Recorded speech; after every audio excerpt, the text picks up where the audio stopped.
Hi there, I'm just going to show you some materials in mixed media and how to use them so that you'll all have a good reference and you'll be able to go away and have a go. So here we go.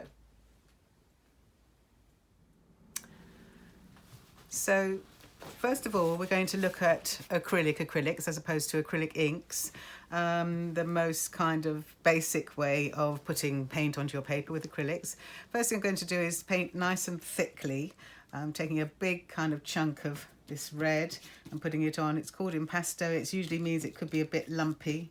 It's the way that you might use oil paints as well. So acrylics are very good things. They're very adaptable and very friendly material. And the next thing you can do is, instead of using it very thickly, you can use it nice and thin. So I'm going to mix this green with quite a lot of water, keeping nice clean water by you, by the way, and I've got my trusty bit of kitchen roll in my other hand. And you can make a nice thin transparent layer, very different to what you've just done. The next thing is you can draw into your colours. So I'm going to use a nice thick purple because I like it. And I'm going to paint on nice thick layer and then simply turn my brush around and use the end of the brush to draw into it. Very useful technique as well. Then you can move away from your brushes and you can start to use a palette knife. I've got my palette knife here. I'm going to take a nice bit of blue paint and I'm going to make marks with the palette knife. In fact, different shape palette knives make different kinds of marks. So you can see it comes thick and thin. You can cover a big area. If you want to cover a smaller area, you have a smaller palette knife and vice versa. And the final thing with using these acrylics, oh sorry, nearly forgot. I'm going to do my little blots of paint, with my little kind of bits of paint rather than great big chunks. So what the Impressionists used to do was they used to work in little blocks called optical mixing, and they would work in little dots, as I used to say to my student children, no bigger than your thumbnail, one colour down, and then another colour next to these first colour, just marking it in. You can use, as long as you've got white left, you can use another colour. So I could use a tiny bit of my yellow as well, keeping your brush nice and clean at all times. And then finally, as I was about to show you before, I'm going to use a piece of card. It can be a piece of ordinary card, mount board. It could also be an old credit card if you've got one. You use nice chunky bit of paint. So I'm going to take this dark green. I'm going to put it onto the paper and have plenty to go, and then I take the edge of my card and I just literally scrape it on. Again, you can see the different marks it makes will help to make you a really interesting painting because you'll have different ways of showing how the paint is working.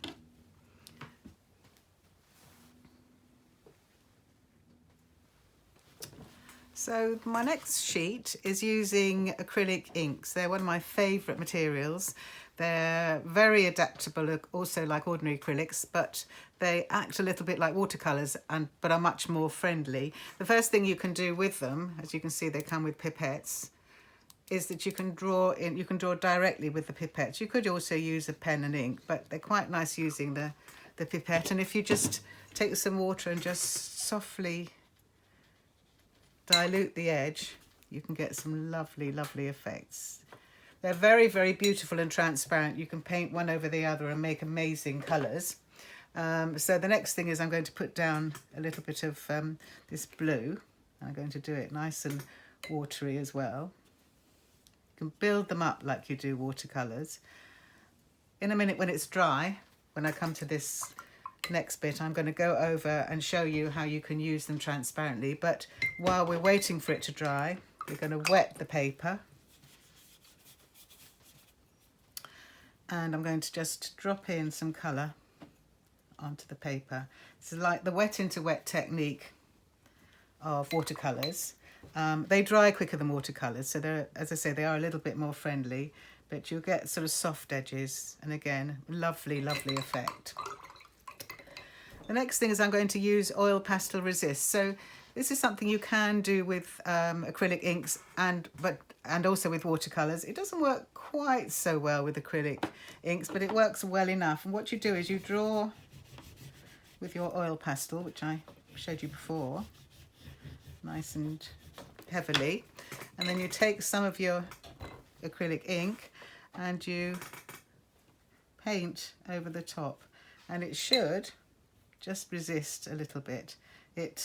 If it doesn't resist too much, you can blot it a tiny bit as well, but it's also a nice effect. You could also make some textures, so if you wanted to put some texture down, especially if you're doing things like landscape and you wanted to use that as a texture effect, how lovely is that? So that's that.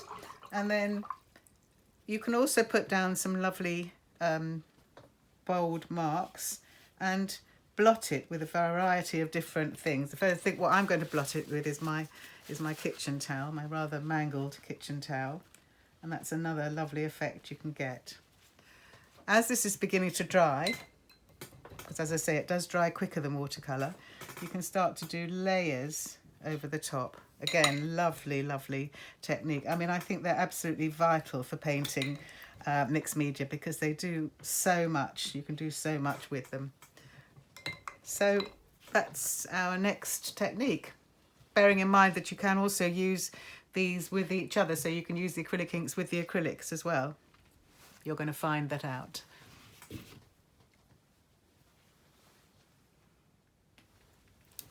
So finally for this session, I'm just going to show you a few other techniques and other materials that you can actually use the mixed media with. So this is a little sponge. You can use just household sponge. This is a natural sponge. Different sponges will make different effects. You dip the sponge in. Those of you that have done watercolour will know this. And it's a fantastic way to do tree shapes actually. But it can be lots of other things. And you can use another colour in there straight away. Makes a really beautiful effect. So again, remember that you can, anything you use to put on, if it works, then that's fine. It's if it works, it works. And now the next thing is that I'm using my card again to make different sort of marks. So I'm going to paint along the edge. Whoops, I just splattered a bit. And you can use make nice different sorts of marks.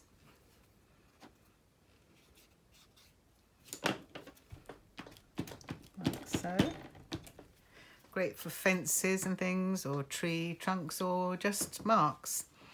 And then there's the oil pastels, which I have shown you before. They're very nice on their own. You can paint them, you can paint with them or draw with them very kind of thickly, and then you can sort of go over the top of them. They kind of mix with each other on the top. So if you want to get a purple, you can use a blue over a red. Usually I will go back with the red and then it'll gradually become purple. You can also scratch into these if you want to. You can use your palette knife, which is quite a nice way to work with it. So lots of experimentation. As I say, anything that works for you is fine because it works for you. Then I've got these Sharpies. You can actually use any kind of pens. The Sharpies are nice because they paint on anything, on absolutely anything, and you can make little marks. Oops, that's not one that's working. That's not very good. So you make little marks, or obviously circle marks or whatever. You can add to the marks. Let me take another one that isn't broken. They last quite a long time. They're very nice. They go over each other and they make a nice transparency. So if you put a bit of that yellow down and you take a little bit of, say, this orange, it'll make a sort of slightly lighter orange. Again, I tend to experiment with it, and that's what I think you should do. You can also paint over the top of the Sharpies with, if you go over the top with thick acrylic, you'll obliterate it, but if you go over the top with some nice watery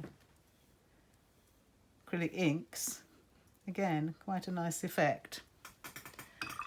And then there's just the plain simple pencil and biro. So I've got my biro here if you want to make some scribbly marks. Move that away. Okay, great. scribble. You can scribble onto other things as well. Whoops, stop working now. And then you need to take your pencil and the same again. Oops. Ooh, I haven't got my pencil, but the same mark will, the same kind of scribble will work.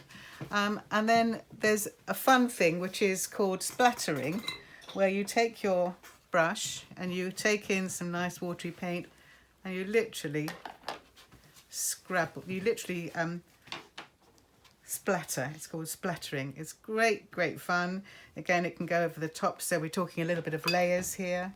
You can soften it away in places. You could use another colour in there as well. So again, you can see they're quite sort of organic textures. And now my pencil has just arrived again, so just quickly do a little bit of pencil marks. So there you go. I think have lots of fun with these. You don't need a huge number of materials to do the mixed media. This is a great start. So we're going to go on and do a little exercise as well.